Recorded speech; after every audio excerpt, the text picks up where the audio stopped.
Good morning students. आज हम करेंगे chemical properties and trend in chemical properties. तो जैसे हमें पता है कि हमारे पास ऑक्सीजन फैमिली की मैं दोबारा मेंशन करना चाहूँगी। Oxygen, sulphur, selenium, tellurium and polonium. ठीक है, तो ये वाले आपके पास एलिमेंट्स हैं। और लास्ट एलिमेंट्स में मैंने बताया था आपका जो है वो मॉस्कोवियम था, लास्ट एमसी।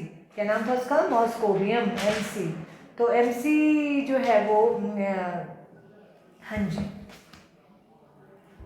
सॉरी, यहाँ पे क्या था उससे टेपो लव लव लव यहाँ था लिबरमोरियम। लिबरमोरियम, मॉस्कोवियम तो लास्ट वाला था। तो ये सारा हमने कर लिया था। लिबरमोरियम के बारे में हम नहीं बात करेंगे यहाँ पे, हम सिर्फ यहाँ पे यहाँ तक बात करेंगे, पोलेनियम तक बात करेंगे। तो हमारे पास जैसे जो reactivity with hydrogen, formation of hydrides. अब हाइड्राइड्स बनने के लिए जैसे ऑक्सीजन है ये H2O बनाती है, सल्फर जो है वो H2S बनाती है। ठीक है, सिलेनियम जो है वो H2SC बनाता है, टेलोरियम जो है वो H2TE बनाता है, और पोलेनियम जो है वो H2PO बनाता है। ठीक है, तो ये इस तरह से इनकी रिएक्टिविटी। एंड आपको ये पता होना चाहिए कि जो ऑक्सीजन है द मोस्ट रिएक्टिव, जो ऑक्सीजन एंड सल्फर है they are very reactive and reactivity decreases down the loop, मतलब ऐसे डिक्रीज करती है। सबसे ज़्यादा रिएक्टिव आपका ऑक्सीजन है, उससे कम कम कम जो है वो बाकी है। तो अब इसमें आपके पास बेटा जो क्या नाम लेते हैं इसको, जो हाइड्रोजन के साथ जो है वो ये कंबाइन करते हैं। तो जनरली जो हाइड्राइड्स बनते हैं इनके, ये action of acids on metal, metal के उससे बनते हैं। तो एसिड को अगर मेटल में डालते हैं हम, तो हमारे पास जनरली ये हाइड्राइड्स बनते हैं। वाटर बनता है, H2S बनता है, डिपेंड करता है कि हमने कौन सा जो है वो मेटल का सल्फाइड लिया है। अगर मेटल का सेलेनाइड लिया है तो आपके पास H2SE बनेगा। और अगर आपने टेलोराइड लिया है तो टेलोराइड का मतलब कि जैसे FeS लिया तो ये सल्फाइड हो गया। अगर Fe से ये हो गया तो फेरस सेलेनाइड हो गया। और अगर आप Fe टेलोराइड लिए तो ऐसे बन जाएगा। तो अगर इनमें हम एसिड डालते हैं तो इन प्रेजेंस ऑफ वाटर, तो आपके पास जो है वो डाइल्यूट सल्फ्यूरिक एसिड मतलब, तो उसको ऐसे लिया, डाइल्यूट सल्फ्यूरिक एसिड को ऐसे लिया इसने, तो आपके पास जो है क्या बनेगा, मेटल 2 पॉजिटिव मतलब फेरस बनेगा, और साथ में फेरस आयन्स बनेंगे, और साथ में जो है वो H2S गैस और H2O निकलेगा। तो इस तरह से आपके बनेगी। द ओनली थिंग इज बना कैसे, ये इतना इंपॉर्टेंट नहीं है। इसमें वाटर बना, फिर आपका H2S बना, फिर आपके पास H2SC बना, फिर आपके पास H2TE बना। अब इसमें बेटा जो बॉन्ड एंगल की बात है, इसका 104.5 डिग्री है बॉन्ड एंगल, इसका 92 है। फिर आपके पास जो है वो इधर इंक्रीज था, फिर ये 92 है, फिर ये जो है वो डिक्रीज हो गया, और यहाँ पे बॉन्ड एंगल और भी डिक्रीज हुआ। ऐसा क्यों हुआ, ये आपको जो है वो मैंने बताया था कि जैसे आपके पास ये वाटर का स्ट्रक्चर्स है, ये यहाँ पे 2 लोन पेयर इलेक्ट्रॉन है, सब में टू लोन पेयर इलेक्ट्रॉन्स है। जैसे मैं एक सेलेनियम का कर देती हूँ, जैसे H2S का कर देते हैं, जैसे ये S है, इसमें भी 2 लोन पेयर इलेक्ट्रॉन, क्योंकि सेम ग्रुप से बिलोंग करते तो इसमें भी 2 लोन पेयर इलेक्ट्रॉन होंगे। सबकी शेप जो है वो एंगुलर होगी, वेंट शेप होगी। कैसी शेप होगी? एंगुलर। जैसे वाटर का शेप है वैसे ही सबकी शेप होगी। शेप ऑफ मॉलिक्यूल क्या हो जाएगी? एंगुलर और बेंट शेप, वी शेप भी बोलते हैं। बट बॉन्ड एंगल में क्यों यहाँ 104 डिग्री 4.5 डिग्री आया, और क्यों यहाँ पे 92.1 आया? तो रीजन बीइंग ऑक्सीजन जो है वो मोर इलेक्ट्रोनेगेटिव है। कैसी है? More electronegative as compared to sulphur. तो क्या है, oxygen is more electronegative than sulphur. Electronegative लिख देती हूँ मैं यहाँ पे, electronegative than sulphur, negative than sulphur. तो इसमें क्या होगा, ये जो इलेक्ट्रॉन्स है, मैंने अब यहाँ ऑक्सीजन के इसमें समझाती हूँ मैं। जैसे ये इलेक्ट्रॉन पेयर है, ऑक्सीजन इसको स्ट्रांगली अट्रैक्ट कर रही है, ये भी इधर को स्ट्रांगली अट्रैक्ट हो रहा है, ये वाला बॉन्ड पेयर भी स्ट्रांगली अट्रैक्ट हो रहा है ना। तो ये सारे जो इलेक्ट्रॉन्स है they are very close to each other, तो इसलिए क्लोज है तो ये इधर को क्या करेंगे, एक दूसरे को रिपेल करेंगे। ये रिपेल करेंगे साथ में, रिपल्शन होगी, तो बॉन्ड एंगल ज़्यादा आएगा। अब सल्फर में, क्योंकि सल्फर की इलेक्ट्रोनेगेटिविटी इतनी ज़्यादा नहीं है, तो सल्फर में जो इलेक्ट्रॉन पेयर है वो थोड़ा दूर है, यहाँ भी थोड़ा दूर है एज कम्पेयर टू ऑक्सीजन, तो उसमें रिपल्शन उतनी ज़्यादा नहीं है जितनी कि आपके in case of your water है। तो इसलिए जो है इसमें क्या है, more repulsion repulsion due to more electronegativity है। तो ये आपने याद रखना, इसलिए बॉन्ड एंगल जो है वो नीचे को डिक्रीज करता है। सिमिलरली जो है वो वोलेटिलिटी, अब आपके पास और जो H2S ये जो है हाइड्राइड्स ऑफ दिस फैमिली है, इनकी वोलेटिलिटी जो है बेटा, वॉलेटिलिटी का मतलब है कि जल्दी बॉयल करके गैस में कन्वर्ट हो जाना। तो H2S है, आपके पास H2Ce है और H2 ये है। तो वॉलेटाइल तो देखो सबसे ज़्यादा आपके पास जो है वॉलेटाइल आपका पास जो है वाटर होना चाहिए था, है ना, सबसे ज़्यादा वाटर होना चाहिए था, ये ऐसे ट्रेंड होना चाहिए था ऐसे, ठीक है। वॉलेटाइल ये होना चाहिए क्योंकि इनके साइज जो है बड़े हैं तो इनकी वॉलेटिलिटी जो है कम होगी। तो ये इसमें जो है वो वॉलेटिलिटी जो है वो ऐसे होनी चाहिए थी। तो high boiling point and therefore the low volatility of water is due to the, क्यों है इसमें, क्योंकि इसे ऐसे उल्टा है यहाँ पे वाटर की जो सॉरी ऐसे होना चाहिए था, वाटर की सबसे ज़्यादा है और बाकी जो है वो इनकी जो है वो कम है। ऐसा क्यों, इसका रीज़न है बेटा कि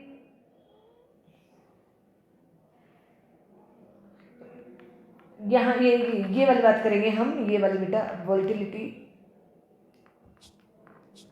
चलो ये यहाँ पे ये वाला ना ऐसे और ये ऐसे ऐसे है ट्रेंड। तो होना तो वाटर का ज़्यादा चाहिए था, बट फर्क क्या है, क्या क्या रीज़न है इसमें, बाकी ट्रेंड तो आपका डिक्रीज कर रहा है जैसे जैसे इनका जो है साइज बढ़ रहा है वैसे वैसे जो है इसमें जो वॉलेटिलिटी आपकी जो वॉलेटिलिटी जो है वो क्या कर रही है, इंक्रीज कर रही है और बॉइलिंग पॉइंट जो है वो डिक्रीज कर रहा है। बट इसमें जो है बॉइलिंग पॉइंट जो है वो हाई है। क्यों बॉइलिंग पॉइंट हाई है, तो रीज़न बीइंग मैंने बताया था तुम्हें कि वाटर में क्या होगी, हाइड्रोजन बॉन्डिंग, क्या होगी इसमें जो है वो हाइड्रोजन बॉन्डिंग है, जो इसके बीच में जो एक्स्ट्रा बॉन्ड है between the water and between the two molecule of water, तो सब में हाइड्रोजन बॉन्डिंग है जैसे मैंने सिखाई थी वैसे यहाँ पे बना देनी है, जिसकी वजह से जो है ये लेस वोलेटाइल, मतलब इसका less volatile and high boiling point आएगा वाटर का। क्यों, due to presence of hydrogen bonding in water. दूसरा अब आपके पास आ गया नंबर 2 आ गया एसिडिक करेक्टर।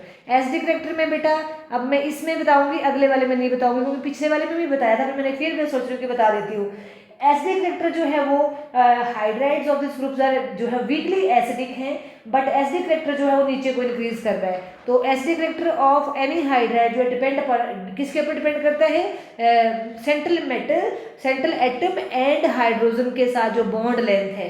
तो जैसे मैंने उसने क्लास में भी बताया था कि इसमें जो है साइज ऑफ ऑक्सीजन का साइज छोटा है, सल्फर का साइज उससे बड़ा है, सेलेनियम का साइज उससे बड़ा है, साइज ऑफ एटम की बात करते हैं, और टेलोरियम का उससे भी बड़ा साइज है। तो इसका मतलब है जो बॉन्ड लेंथ है बिटवीन ऑक्सीजन एंड हाइड्रोजन वो छोटी है। सल्फर ऑक्सीजन की जो बॉन्ड लेंथ है वो एज कंपेयर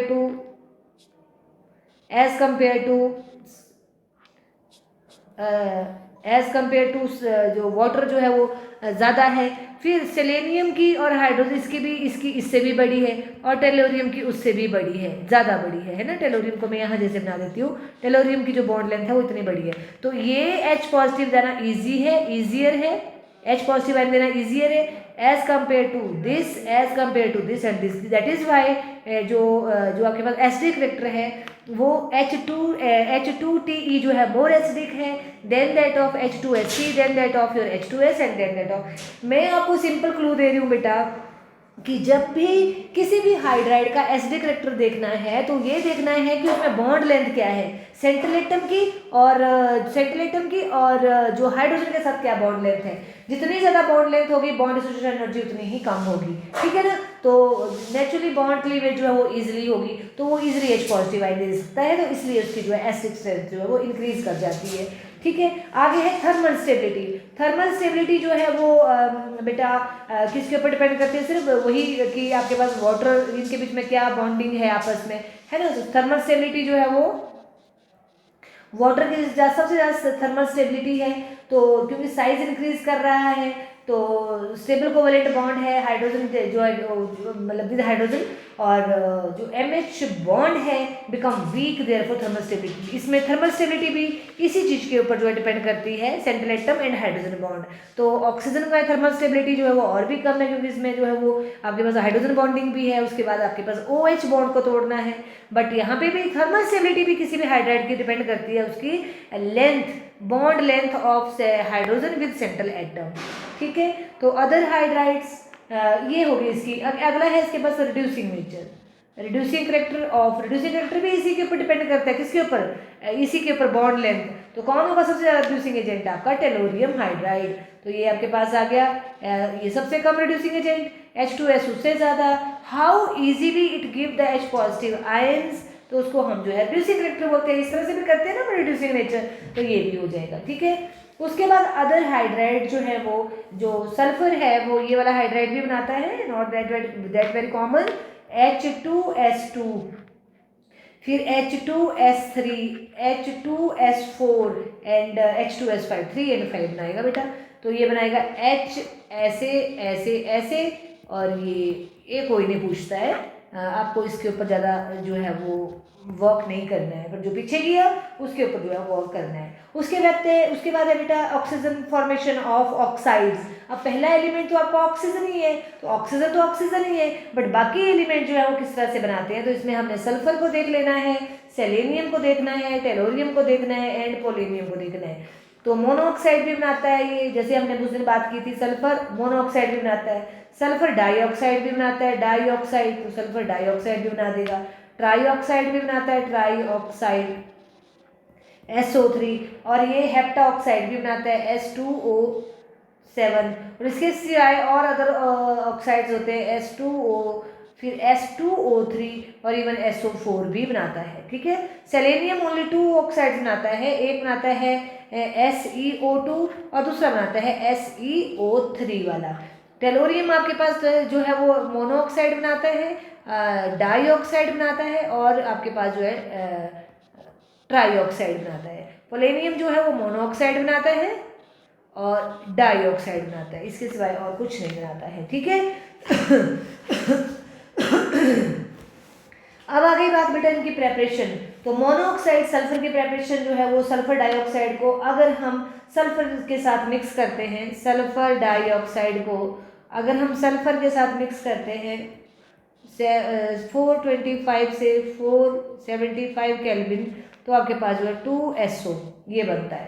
उसके बाद आपके पास जो है थायोनाइल क्लोराइड, इसका नाम थायोनाइल क्लोराइड है। अगर इसमें हम सिल्वर डालते हैं तो भी हमारे पास मोनोऑक्साइड जो है वो बन जाता है। तो ये आपके पास बैलेंसिंग आपके पास इस तरह से हो जाएगी, यहाँ 2 यहाँ 2 ये आ गया। उसके बाद आपके पास है डाइऑक्साइड्स। डाइऑक्साइड जो है वो EO2, ये कैसे किसी भी मतलब एलिमेंट की अगर आप ऑक्सीडेशन करते हो तो जनरली आपके पास डाइऑक्साइड ही बनता है।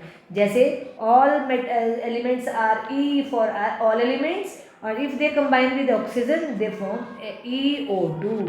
For example sulphur plus O2 ये बना सल्फर डाइऑक्साइड, ठीक है। तो इस तरह से बनता है। अब सल्फर डाइऑक्साइड का स्ट्रक्चर जो है हमने पहले भी करा है। सल्फर डाइऑक्साइड का स्ट्रक्चर जो है वेंट शेप होता है। क्या होता है? Went shape. 2 लोअर पे इलेक्ट्रॉन होते हैं, +2 हो, अच्छा +2 में नहीं किए, चलो अब दोबारा करते हैं इसको, ठीक है। अब बेटा +2 को मैं पहले जो है वो स्ट्रक्चर्स बनाने से पहले मैंने बोला था +1 में जाना, पर इवन देन मैं आपको बताती हूँ हाइब्रिडाइजेशन कैसे फाइंड आउट करते हैं। अगर नहीं आती है तो हाफ ऑफ वैलेंशियल इलेक्ट्रॉन्स, फिर उसमें प्लस हो जाएगा monovalents, number of monovalents, number of monovalent, फिर हो जाएगा माइनस चार्ज ऑन केटोइन, और फिर हो जाएगा plus charge on anion. It is very very important, charge on anion. अगर आपको ये फॉर्मूले से अगर आप हाइब्रिडाइजेशन फाइंड आउट कर सकते हैं, it is the formula for finding the hybridisation,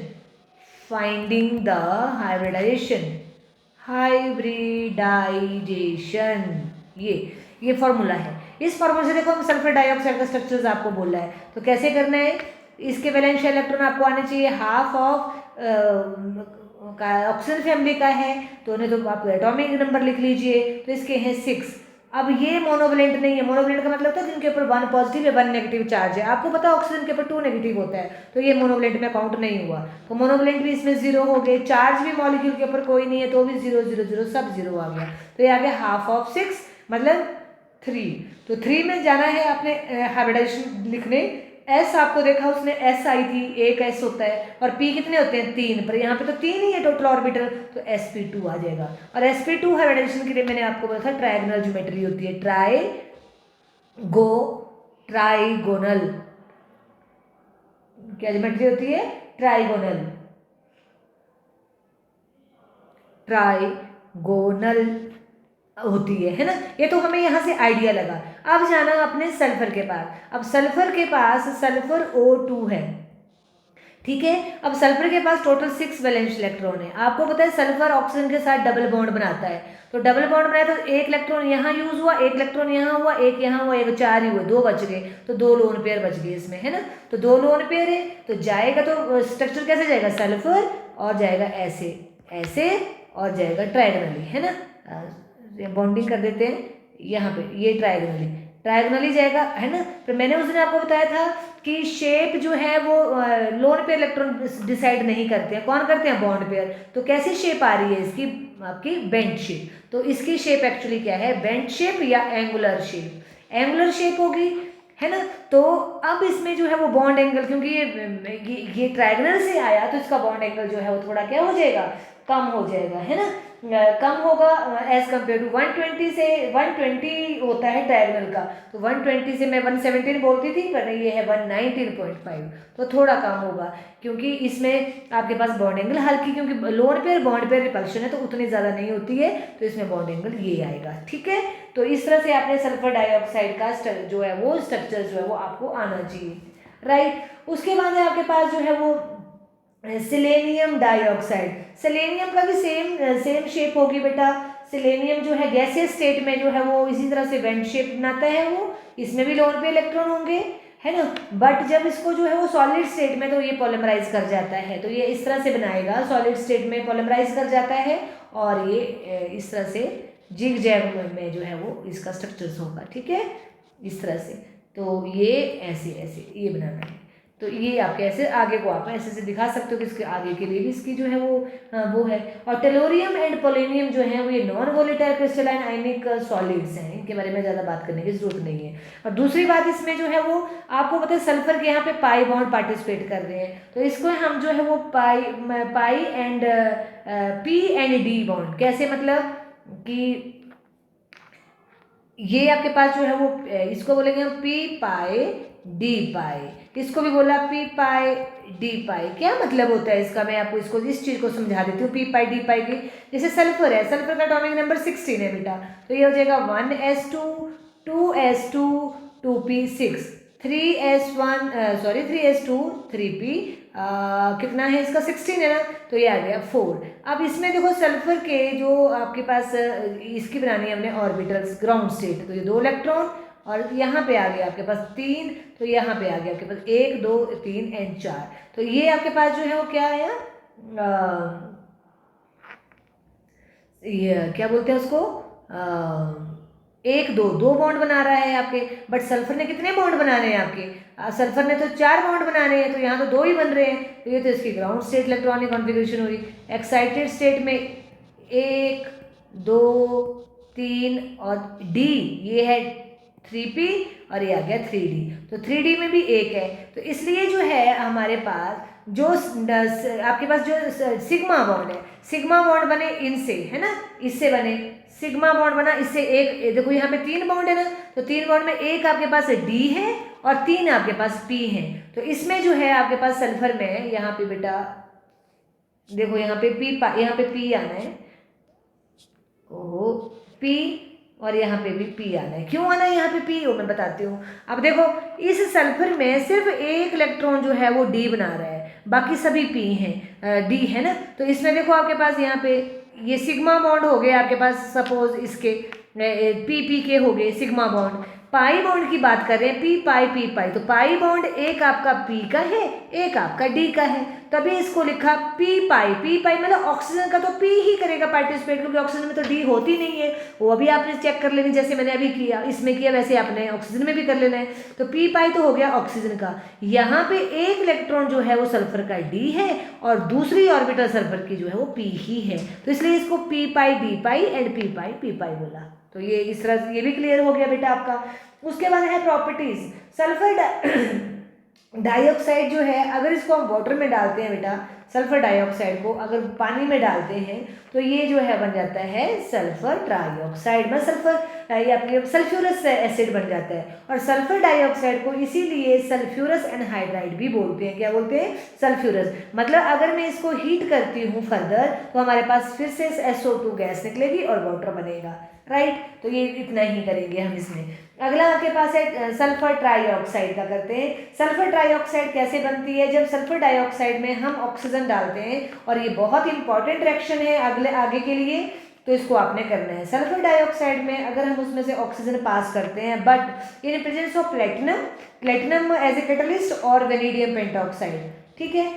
तो और 450 डिग्री सेल्सियस का जो है वो टेम्परेचर है, और 2 एटमॉस्फेरिक प्रेशर जो है वो है, तो हमारे पास बनेगा sulphur trioxide. So very important reaction for making of sulphuric acid, तो इसको याद कर लेना है, ऐसा ईजी सा है, ठीक है। इसके सिवाय सल्फर ट्राइऑक्साइड जो है, इसको जो है वो सल्फर डाइऑक्साइड, मतलब इसको जो है हम सल्फर ट्राइऑक्साइड को अगर हम H2SO4 को हीट करते हैं, तो H2SO4 को हीट करते हैं, कैसे करेंगे heat? In presence of dehydrating agent phosphorus pentoxide. अगर हम इसको हीट करते हैं तो हमारे पास सल्फर ट्राइऑक्साइड बनता है, उसमें से वाटर निकल जाएगा और सल्फर ट्राइऑक्साइड बन जाएगा। इस तरह से हमारे पास जो है वो ये बनते हैं। अब आपके पास जो है वो अगला आ गया आई थिंक सल्फर ट्राइऑक्साइड का स्ट्रक्चर। सल्फर ट्राइऑक्साइड का स्ट्रक्चर जो है बेटा, होल्ड ऑन प्लीज, मैंने ये देखना है कि सल्फर ट्राइऑक्साइड का स्ट्रक्चर बनाया है कि हाँ, सल्फर ट्राइऑक्साइड का स्ट्रक्चर। अब सल्फर ट्राइऑक्साइड फिर वही करना आपने, इसके स्ट्रक्चर्स क्या आएगा? तो क्या आएगा? सेम वही आ जाएगा। कितने वैलेंस इलेक्ट्रॉन? 6, हाफ ऑफ, और इसे जो है डाइवैलेंट है तो 0 + 0 + 0, तो मतलब 3 ही आ गई हाइब्रिडाइजेशन, मतलब sp2। इसका मतलब है सल्फर कैसे जाएगा? ऐसे, ऐसे और ऐसे। तो इसकी ट्राइगोनल ज्योमेट्री है, कैसी है? Trigonal planar. क्या शेप है इसकी? Trigonal planar. ट्राइगोनल, अगर ट्राइगोनल भी लिखते हैं तो भी कोई बात नहीं, ट्राइगोनल प्लेनर। प्लेनर क्यों? मैंने आपको प्लेन बताया था कि ऐसे प्लेनर होता है ना, तो ये प्लेन हो गया, मतलब स्पेस में बिल्कुल पैरेलल है, ये ग्राउंड के पैरेलल ऐसे इस तरह से ये अपने आप को प्लेस करता है। तो ये हो गया ट्रायंगल प्लेनर। 120 डिग्री इनका जो है बॉन्ड एंगल होगा, और ऑब्वियसली मैंने तुम्हें बताया था ये चीज़। अब इसमें जो है इन बॉन्ड्स में कौन कौन सी होंगी? तो इसमें एक बॉन्ड होगा p π d π, दूसरा भी होगा p π d π, तीसरा भी होगा p π d π। देखते हैं जरा सल्फर का। देखो यहाँ पे फर्स्ट एक्साइटेड स्टेट में, चलो दोबारा बना लेते हैं, नहीं तो फर्स्ट एक्साइटेड स्टेट में सल्फर के हमने सिर्फ वैलेंशियल इलेक्ट्रॉन बनाने हैं। 1 2 3, ये बन गई 3p हो गई, ये 3s है, और ये आपके पास 3d है। 5 ऑर्बिटल्स होती हैं इसमें। अब इसमें जो है वो कितने वैलेंशियल इलेक्ट्रॉन हैं? जितने ऑक्सीजन में होते हैं। कितने? ग्राउंड स्टेट में 6 वैलेंशियल इलेक्ट्रॉन है आपके पास सल्फर के। तो 1 2 3 4 5 6 पूरे हो गए 6। अब इसकी तो ये तो थी ग्राउंड स्टेट। अब है first excited state. First excited state में तो वही बना जो आपका ऊपर बना था। ये इसको जो है वो एक्साइट करना है, 1 2 3, तो ये हो गया, ये हो गया, और यहाँ चला गया आपके पास डी में इलेक्ट्रॉन। बट बॉन्ड तो इसको 6 बनाने हैं। देखो यहाँ पे 1 2 3 4 5 6 बॉन्ड बनने हैं। इसका मतलब है इसमें जो है सेकंड एक्साइटेड स्टेट भी चलेगी, मतलब सारे के सारे इलेक्ट्रॉन जो है इसके पार्टिसिपेट करेंगे वैलेंशियल बॉन्डिंग में। तो ये आपके पास ये होगी बेटा, 1 2 3 ये हो गए। तो 1 2, ये 1 मैं आपको अलग कलर से बताती हूँ, ठीक है। ये 1 2 3 4 5 एंड 6 ये आ गया आपके पास। 6 आपके पास आ गए बेटा, 6 है आपके पास। तो सेकंड एक्साइटेड स्टेट में मतलब इसका +6 इसकी ऑक्सीडेशन स्टेट आएगी, +6 ऑक्सीडेशन स्टेट आएगी। अब देखो इसमें कितने हैं बॉन्डिंग में आपके पास? S कभी भी पाई बॉन्ड नहीं बनाता, तो सिग्मा बॉन्ड बनाएगा, है ना। कितने बॉन्ड जो है वो, जैसे ये डबल बॉन्ड है तो यहाँ पे ये 3 बॉन्ड इसके सिग्मा हैं, 3 बॉन्ड इसके पाई हैं। तो इसमें से क्या होगा? ये 3 इसके सिग्मा बनाएंगे। ये क्या बनाएंगे आपके पास? सिग्मा। तो ये हो गए सिग्मा बॉन्ड, और ये आपके पास हो गए पाई बॉन्ड। हाँ, ये आपके पास हो गए पाई वाले। तो नेक्स्ट 3 जो है वो पाई बॉन्ड है, ये और ये। अब इसमें पाई में क्या है? एक आपका P है, 2 आपके D है। तो इसमें जो लिखेंगे हम सिग्मा बॉन्ड, तो इसमें लिखेंगे हम एक वाले को लिखेंगे p π, ऑक्सीजन का तो पक्का P ही होगा, तो p π, और दूसरा क्या होगा? p π। एक है ना, डी वाला है ना, तो ये पी वाई पी पाई, इसमें क्या होगा, ऑक्सीजन का पी पाई, सल्फर का डी पाई, और इसमें क्या होगा, ऑक्सीजन का पी पाई और सल्फर का डी पाई। तो P pi D pi and P pi bond होंगे इसमें। होपफुली आपको ये चीज़ जो है वो समझ आई होगी। अब क्या है कि सल्फर ट्राइऑक्साइड जो है वो आपस में अगर जो है वो इसमें गैसी, अगर ये गैसियस फॉर्म में है तब तो ये रहता है सल्फर ट्राइऑक्साइड की फॉर्म में, बट सॉलिड स्टेट में ये लीनियर पॉलीमेरिक चेन बनाता है। सॉलिड स्टेट में क्या बनाता है, या तो लीनियर पॉलीमेरिक चेन या ये साइक्लिक बन जाता है, साइक्लिक ट्राइमर बनाता है। क्या बनाता है, साइक्लिक ट्राइमर। तो ऑलवेज रिमेंबर, जब भी गैसियस स्टेट होगी तो ये इंडिविजुअल होगा, और सॉलिड या गैस में क्या हो जाएगा, सॉलिड और लिक्विड में क्या हो जाएगा, ये पॉलीमराइज कर जाएंगे। कुछ मॉलिक्यूल जो होते हैं तो उनको ऐसे याद रखना है, ठीक है। तो ये आपके पास ऐसे सल्फर, इससे टेट्राहेड्रली, और ये ऐसे। तो ये हो गया आपके पास लीनियर चेन, ये क्या हो गई आपकी लीनियर चेन, ठीक है।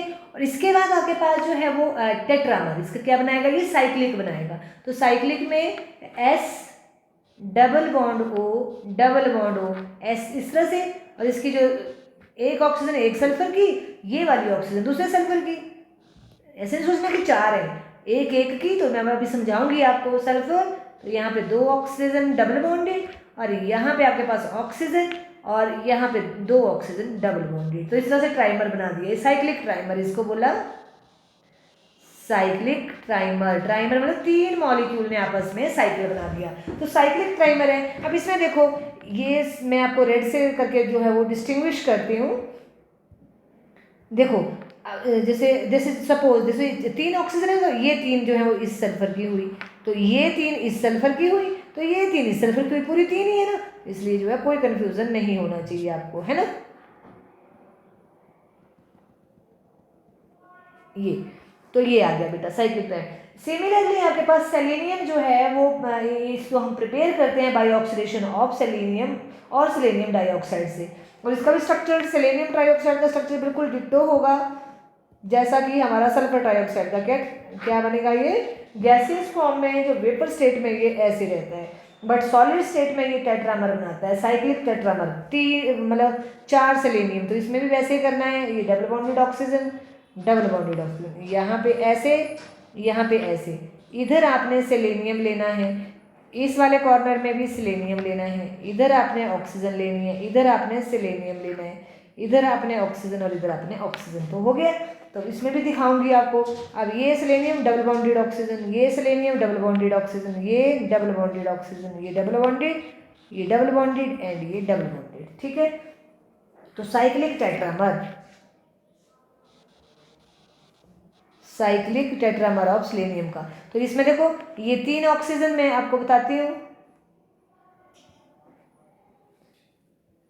ये तीन ऑक्सीजन जो है वो इस सेलेनियम ट्राइऑक्साइड की, ये तीन इसकी, ये तीन इसकी, और सॉरी ये तीन इसकी यहाँ तक है ना, और ये तीन इसकी, तीन तीन ही हुई ना सबके पास। तो इस तरह से, तो ये आपको इस तरह से करना है बेटा। तो ये सल्फर सेलेनियम का साइक्लिक टेट्रामर। सिमिलरली आपके पास जो है कैलेरियम ऑक्साइड जो है वो स्ट्रॉन्ग ऑक्सीडाइजिंग एजेंट, इनके बारे में ज़्यादा करने की ज़रूरत नहीं है, ठीक है। अब आपको जो है बेटा ये पता होना चाहिए, सल्फर, ये H2O जो है ये कलरलेस गैस होती है। H2O कलरलेस गैस है, ये कलरलेस गैस। ये कॉम्पिटिशन के पॉइंट ऑफ व्यू से H2O में कोई नहीं पूछता, ये भी कलरलेस गैस है। बट आपकी H2O3 जो है इसको सल्फर सेस्क्यू ऑक्साइड बोलते हैं। ये ब्लूइश ग्रीन क्रिस्टलाइन सॉलिड है, bluish green crystalline solid, crystalline solid, bluish green crystalline solid है। सल्फर डाइऑक्साइड जो है ये भी कलरलेस गैस है, कलरलेस गैस है, ठीक है। सल्फर ट्राइऑक्साइड जो है वो वोलेटाइल लिक्विड है, वोलेटाइल लिक्विड है, मतलब कि जल्दी वोलेटाइल हो जाता है, वोलेटाइल लिक्विड है, ठीक है। उसके बाद H2O7 जो है वो विस्कोस लिक्विड है, फिर घना सा लिक्विड है, विस्कोस लिक्विड है, ठीक है। और सल्फर टेट्राऑक्साइड जो है वो वाइट सॉलिड है, सल्फर टेट्राऑक्साइड जो है वो वाइट सॉलिड है, वाइट सॉलिड। तो ये ऐसे करना होगा तो कर लेना यार। ये आपके पास जो है वो आ गया। उसके बाद हमारे पास है बेटा इनके हैलाइड बनना। कैसे बनना? आपको पता है fluorine is more electronegative then oxygen, और ये इसलिए जो है फ्लोरीन के ऑक्साइड्स को फ्लोराइड नहीं बोलते हैं, उसको बोलते हैं, उसको जो है हम बोलते हैं ऑक्सीजन डाइफ्लोराइड है, ऑक्सीजन डाइक्लोराइड है, बट वो एक्चुअली ऑक्सीजन की जो है हमने पहले भी करी है। अब है हमारे पास मोनोहेलाइड्स। मोनोहेलाइड जो है हमारे कैसे बनते हैं? डाईहेलाइड जो है इनके हम स्ट्रक्चर्स करेंगे, सेपरेशन जो है वो not that very important but even then. तो सल्फर अब यहाँ पे देखो सल्फर डाइक्लोराइड, ओके। अब इसमें आपने जो है वो हाइब्रिडाइजेशन फाइंड आउट करनी है। कैसे करनी है? Number of valence electron in sulphur 6 है। अब यहाँ पे क्लोरीन मोनोवेलेंट है, तो कितने मोनोवेलेंट है क्लोरीन के? 2। चार्ज कोई नहीं है, तो ये आ गया। तो ये आ गया आपके पास हाफ ऑफ 8। तो हाफ ऑफ 8 का मतलब है 4। हाइब्रिडाइजेशन हो गई sp3। तो अब यहाँ से आप पता लगाओगे ना कि ये हाइब्रिड कैसे जाएगा। अब आपको पता है सल्फर सिर्फ 2 बॉन्ड बना रहा है, तो अब इसको बेड शेप बोलेंगे, बट इसका थोड़ा सा स्ट्रक्चर डिफरेंट आएगा। जैसे सल्फर है, इसके पास 2 इसमें जो है बॉन्डेड में इलेक्ट्रॉन जो है इसके इन्वॉल्व होगी, तो Cl है बेटा, सॉरी Cl है ये, है ना। तो कितने बचे इसके? 4 बच गए। 6 में से 4 बच गए ना, 6 है ना इसके पास, तो 2 तो हो गए पार्टिसिपेट में, तो 4 बच गए। तो 4 का मतलब 2 लोन पेयर। तो ये अब ये जो आया, ये आपके पास जो वेंट शेप आई, ये आई आपके पास किससे? टेट्राहेड्रल से। और टेट्राहेड्रल ज्योमेट्री में जो है वो 108.5 डिग्री होता है एंगल, तो वो 108 में से कम होगा, तो यहाँ पे 103 आ गया, 103 डिग्री आ गया। समझ गए? इस तरह से। अब आपके पास है सल्फर टेट्राफ्लोराइड। अब सल्फर टेट्राफ्लोराइड में देखो कैसे करना। 6 आपके पास जो है इसका वैलेंशियल इलेक्ट्रॉन है, 4 आपके मोनोवेलेंट हो गए, हाफ हो गया, टोटल आ गए 5। 5 आ गया तो क्या हाइब्रिडाइजेशन है? sp3d। तो 5 हो गए टोटल। अब इसका मतलब ये कैसे जाएंगे? ये जाएंगे आपके ट्रायगनली बाईपिरामिडल। अब ट्रायगनली बाईपिरामिडल ये जो आपके पास जो है ये इलेक्ट्रॉन, ये जो बॉन्ड है ये कैसे जाएगा? लोन पेयर यहाँ क्यों गया? ये बेटा मैंने +1 में समझाया है, उस वीडियो को पक्का देखें। AB3 वाले जो हैं AB3 AB3D AB3DL ऐसे जो हैं उनको आप ज़रूर देखें। तो ये ऐसे आ गया, और इस ज्योमेट्री को देखो गए तो ट्रायंगल बाईपिरामिडल है ना, डिस्टॉर्टेड है क्योंकि इसमें लोन पेयर है। तो इसमें जो है वो बॉन्ड एंगल तो वही आ गया, इसमें तो 120 डिग्री का, इसमें 90 डिग्री का है। बट ये ज्योमेट्री कैसी, ये कैसी शेप है? इस शेप को क्या बोलते हैं? इसको बोलते हैं सी सॉ।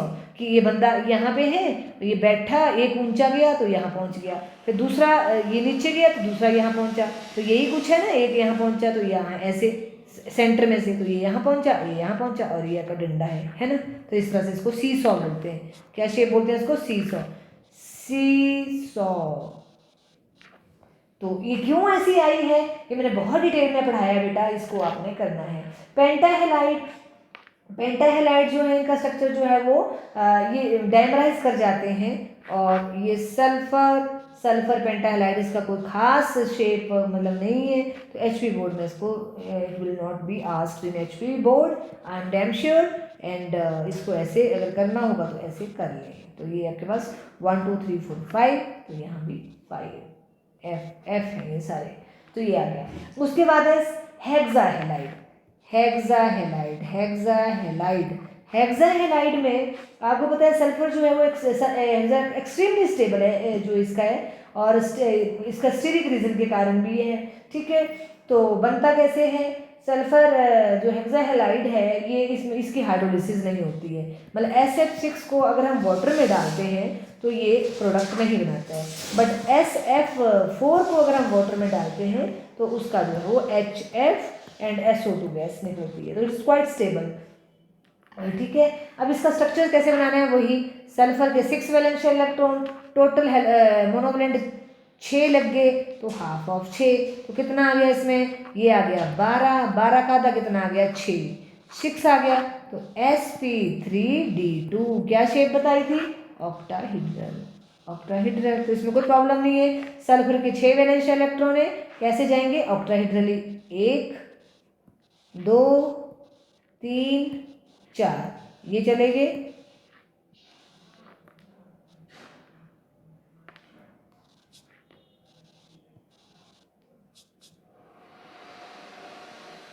यहाँ, ये चला गया अबव द प्लेन, दूसरा चला गया below the plane, below the plane. और इसमें जो है वो बॉन्ड एंगल आपका जो है वो 90 डिग्री, और इसमें भी 90 डिग्री का बॉन्ड एंगल। तो ये हमने वही चीज़ जो हमने करी हुई है ये आपके पास आ गया। ठीक है, अब है आपके पास anomalous behaviour. Anomalous behaviour of किसका होगा एनॉमलस बिहेवियर? ऑक्सीजन का। क्यों होगा? 4 पॉइंट याद रखने, क्या क्या? Small size of oxygen, number 2 high ionization enthalpy and electronegativity, number 3 absence of D orbital in a valence shell. तो ये आपके पास जो है, ठीक है, इसकी वजह से ऑक्सीजन जो है डिफरेंट है। एक ऑक्सीजन जो है वो ऑक्सीजन जो है O2 की फॉर्म में गैसियस फॉर्म में रहती है, सल्फर जो है 8 फॉर्म में रहता है और ये सॉलिड होता है। ऐसा क्यों होता है? रीजन बीइंग ऑक्सीजन जो है वो साइड वाइज ओवरलैप करके एक स्टेबल O2 मॉलिक्यूल बनाता है। ठीक है, क्योंकि इसकी जो है स्मॉल साइज है, हाई इलेक्ट्रोनेगेटिविटी है, तो side wise overlapping is possible and effective जो side wise overlapping is happened in case of oxygen, so that it will combine with another molecule of oxygen to form O2 as a discrete molecule of oxygen। ठीक है, और जिसकी वजह से जो है वो स्मॉल मॉलिक्यूल इसलिए गैसियस फॉर्म में रहते हैं। But sulphur because big size, low electronegativity, it can't make the double bond and it combine with other molecule of sulphur to form a puckered ring structures and big molecule है इसलिए किसमें होगा? Solid state में exist करेगा। जितना भी ज़्यादा bulkiness होती जाएगी तो सॉलिड स्टेट में जो है ज़्यादा जाएगी चीज़, है ना। तो इसलिए ऑक्सीजन जो है वो डायटोमिक फॉर्म में रहती है, बाकी जो है वो ऑक्टाटोमिक फॉर्म में रहते हैं। ऑक्सीजन जो है वो पैरामैग्नेटिक है, वेयर अदर मॉलिक्यूल जो है डायमैग्नेटिक है। ये आपको मॉलिक्यूलर ऑर्बिटल डायग्राम बना के पता लग जाएगा। उसके बाद ऑक्सीजन जो है वो नेगेटिव ऑक्सीजन स्टेट शो करता है, +2 ऑक्सीजन स्टेट सिर्फ फ्लोरीन के साथ करता है, पर बाकी एलिमेंट जो है वो +2 +4 +8 -2 ऑक्सीजन स्टेट्स सभी शो करते हैं उसके, क्योंकि उनके पास जो है वो डी ऑर्बिटल जो है वो वेकेंट पड़ी होती हैं। और एक और है H2 जो है वो लिक्विड है, बाकी H2S जो है गैस है। इसका रीजन है H2O में हाइड्रोजन बॉन्डिंग जो है प्रेजेंट होती है, जिसकी वजह से molecule gets more closer to each others as compared to H2S। तो बाकी अदर मॉलिक्यूल जो है वो गैसेज हैं, H2SC, H2TE एटसेट्रा गैसेज है, तो इसलिए जो है वो ऑक्सीजन हमेशा पी पाई डबल बॉन्ड बनाता है, बाकी जो है डी पाई ऐसे बॉन्ड भी बनाते हैं, जैसे हमने पीछे देखा। जैसे सल्फर जो है वो डी पाई पी पाई बना रहा था, ऑक्सीजन ओनली पी पाई, क्योंकि ऑक्सीजन के पास डी है ही नहीं है, तो ऑक्सीजन जो है वो कैसे बनाएगा डी पाई। ओके, उसके बाद हमारे पास आ गया बेटा प्रेपरेशन ऑफ डाई ऑक्सीजन। तो by decomposition of oxygen rich molecules हैं हमारे पास। ये क्वेश्चन बेटा पेपर में आ जाते हैं। प्रेपरेशन ऑफ ऑक्सीजन, एक तो KMnO4 को अगर हम हीट करेंगे तो भी हमें ऑक्सीजन मिलती है, ये ऑक्सीजन रिच मॉलिक्यूल माने जाते हैं, मतलब है। KClO4 पोटाशियम क्लोरेट है, मैंने पर क्लोरेट लिख दिया, पोटाशियम क्लोरेट। KClO3 है, फिर KNO3 है, इवन डाइक्रोमेट भी है, जो यहाँ नहीं लिखा है, तो डाइक्रोमेट से भी ऑक्सीजन जो मिलती है। तो इनको अगर हम हीट करते हैं तो हमारे पास K2MnO पोटाशियम परमैंगनेट है, हमें मिलेगा potassium magnet plus manganese dioxide plus oxygen निकलेगी इसमें से। और इसकी बैलेंसिंग बड़ी सिंपल, 2 एक जगह है, बाकी कहीं कुछ नहीं है। ठीक है, पोटाशियम क्लोरेट के लिए जो है वो क्या निकलेगा? KCl निकलेगा इसमें, और प्लस जो है वो 3 ऑक्सीजन निकलेगी। तो इसकी भी बैलेंसिंग को ज़्यादा टफ नहीं है, सब में 2 लगता है। इसमें जो है 2 NO2 नाइट्रोजन मतलब KNO2 पोटाशियम नाइट्राइट, क्या बनेगा? पोटाशियम नाइट्राइट और ऑक्सीजन निकलेगी। तो यहाँ इससे जो है वो थर्मल डिकम्पोजिशन, मतलब हीट करते हैं इन एब्सेंस ऑफ एयर, ये वो, तो हमारे पास जो है वो ये जो ऑक्सीजन मिलती है। ठीक है, और बाई हीटिंग डाइऑक्साइड पर ऑक्साइड एंड हायर ऑक्साइड्स, मतलब अगर हम डाइऑक्साइड पर ऑक्साइड को हीट करते हैं, जैसे Hg मर्क्यूरी का ऑक्साइड है, अगर इसको भी हम हीट करते हैं तो हमारे पास Hg बन जाएगा और उसमें से ऑक्सीजन निकल जाएगी।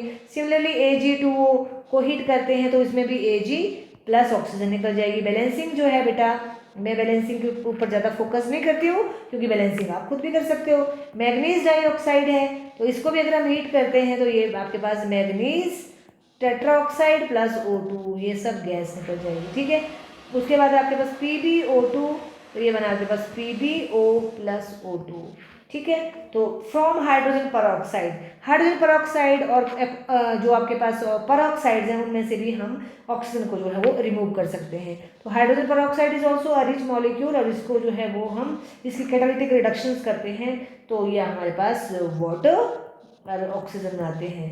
ठीक है, finally divided metal manganese dioxide की प्रेजेंस में। उसके बाद लेबोरेटरी प्रेपरेशन में ये रिएक्शन चलता है बेटा, दिस वन, ये KClO3 को लेबोरेटरी में हम इसको जो है वो प्रिपेयर कर सकते हैं। फिर दूसरे हमारे पास जो है वो सोडियम परऑक्साइड से भी हम लेबोरेटरी में इसको प्रिपेयर कर सकते हैं, Na2O2। ये रिएक्शंस बेटा याद करने होते हैं, इतना तो इतने रिएक्शंस मतलब ये ऐसे कि ये अगर इसके साथ कंबाइन करें तो क्या बनता है, और प्लस O2 ऑक्सीजन गैस इसमें निकलती है, जिसको बैलेंसिंग करनी है तो ऐसे हो जाएगी 2 2 2 and 2। ओके, तो इस तरह से आपके पास। उसके बाद है pure dioxygen from barium hydroxide को अगर हम प्योर डाइऑक्सीजन बनानी है तो इलेक्ट्रोलिसिस ऑफ बेरियम हाइड्रोक्साइड करेंगे, और उसमें यूजिंग निकल एंड प्लेटिनम इलेक्ट्रोड। और सिंपली आपको पता होना चाहिए, बाकी आइसोलेशन, इंडस्ट्रियल प्रिपरेशन में आइसोलेशन फ्रॉम एयर को हम पहले लिक्विफाई करेंगे। ठीक है, फर्स्ट उसमें से पहले हम एयर में से रिमूव कर देंगे carbon dioxide and water vapours, जिसमें फ्रैक्शनल डिस्टिलेशन ऑफ एयर करेंगे। फिर ड्यूरिंग दिस प्रोसेस हमारे पास जो डाइनाइट्रोजन जो है वो बॉयल करती है 78 पे, तो डिस्टिल्ड हो जाएगी, और डाइऑक्सीजन जो है वो 90 डिग्री पे जो है वो बॉयल करते तो वो हमारे लिक्विड स्टेट में रह जाएगी। और दूसरा वाटर की इलेक्ट्रोलिसिस करेंगे तो भी हमारे पास ऑक्सीजन मिलती है, हाइड्रोजन में ऑक्सीजन मिलेगी, तो दोनों में से कोई भी हमारी जो है वो हो जाएगी। ठीक है बेटा, तो आज के लिए इतना काफ़ी है। मेरे इसकी जो आज बैटरी जो है वो थोड़ी डाउन हो गई है, तो आज के लिए इतना ही काफ़ी है।